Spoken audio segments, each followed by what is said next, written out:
আসসালামু আলাইকুম এভরিওয়ান, কেমন আছেন সবাই? সকালের নাস্তায় আজকে আবার সেই রেসিপিটা তৈরি করেছিলাম। ডিম ঝাল পেঁয়াজ দিয়ে একটু লবণ হলুদ আর মরিচের গুঁড়ো আজকে একটু দিয়েছিলাম, যেহেতু আমার ছেলেটা একটু ঝাল বেশি পছন্দ করে, এর জন্য কাঁচা মরিচের সঙ্গে একটু মরিচের গুঁড়াও ইউজ করেছিলাম। আর এখানে একটুখানি আমি জিরা গুঁড়া আর সামান্য একটু ধনিয়া গুঁড়া ইউজ করেছিলাম, যেহেতু একটু ফ্লেভারটা ভালো আসে। এটা একটু টাইপের করে দেবো, রোল টাইপের। আগের দিনের রাতের রুটি ছিল, সেটা ফ্রিজে রেখে দিয়েছিলাম। আসলে আমি অপচয় জিনিসটা পছন্দ করি না। তারপরে ওর বাবা এসেছিল যখন, তখন আমার একদিন ভাত ফেলে দেওয়া রাখছে, আর অন্য পরের দিনের ভাতটা কালকের আগের দিনের ভাতটা আমি ফ্রিজে রেখে দিয়েছিলাম। ওটা আমি কালকে দুপুরে গরম ভাতের উপর দিয়ে খেয়ে ফেলছি।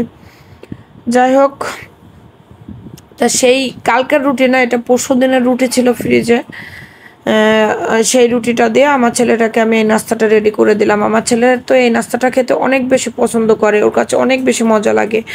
এটার ভিতরে 2টা রুটি, একটা ডিমে থাকে, এভাবে ফোল্ড করে তৈরি করে দিলে সিম্পল রুটির থেকেও একটু বেশি পছন্দ করে। তারপর ওকে খাইয়ে দেওয়ার পর, আর যেহেতু শুক্রবার ছিল, সেহেতু আমি অন্যান্য কাজকর্ম সেরে তারপর ভাবলাম যে একটু চা খাই, কারণ প্রচণ্ড মাথা ব্যথা করতেছিল।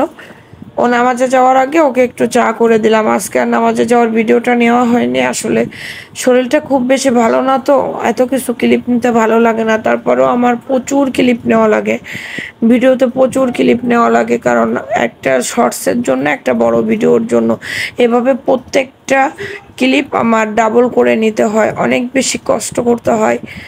যাক, কষ্ট না করলে জীবনে কোনো কিছুই সম্ভব না। ইনশাল্লাহ আল্লাহ একদিন আমাকে কষ্টের ফল দিবে।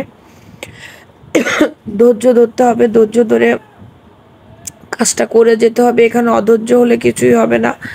মাছ মাংস খেতে খেতে নিজের কাছে খুব বোরিং লাগতেছিল, তাই আজকে করলা ভাজি করে নিলাম। অল্প একটু চিংড়ি মাছ দিয়ে, আলু দিয়ে করলাটা ভাজি করে নিলাম, অনেক বেশি মজা হয়েছিল।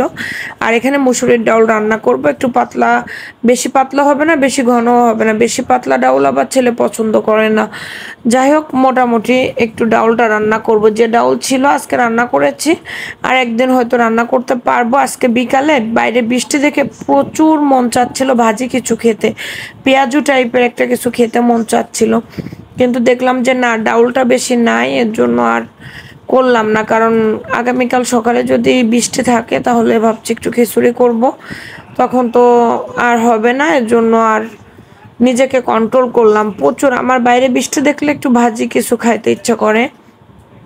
তবে আজকে ডাউলটা অনেক বেশি মজা হয়েছে। এই যে অন্য চুলাতে আমি ডাউলটা একটু করে দিয়ে, সিদ্ধ হয়ে যাওয়ার পর তারপর আমি ডাউলটাতে বাগার দিয়ে দিয়েছি ওই কড়াই করে।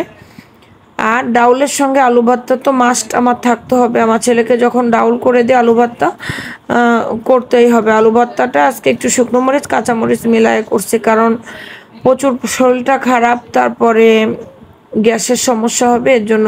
আজকে দুপুরের খাবারটা অসাধারণ ছিল। এই কয়টা দিন ধরে মাছ মাংস, গরু মুরগি, মানে হাঁস সামনে দেখতে দেখতে, আর মাছের তো 7-8 পদের আইটেম ছিল। যাই হোক, প্রচুর বোরিং লাগতেছিল আমার। এখন মাছ মাংস দেখলেই যেন বমি পাইতেছে, এরকম একটা অবস্থা।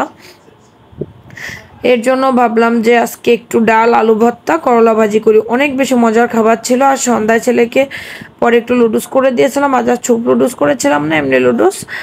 তারপর ছেলে একটু বাইরে গিয়েছিল, সেখান থেকে আসার সময় 1 প্যাকেট চিপস এনেছিল, সেই চিপসটা ওখানে দিয়ে দিয়েছিলাম ওকে খেতে। আর এই যে রাতের বেলা 1 গ্লাস দুধ দিলাম। আল্লাহ হাফেজ, ভালো থাকবেন সবাই, সুস্থ থাকবেন, আর আমার জন্য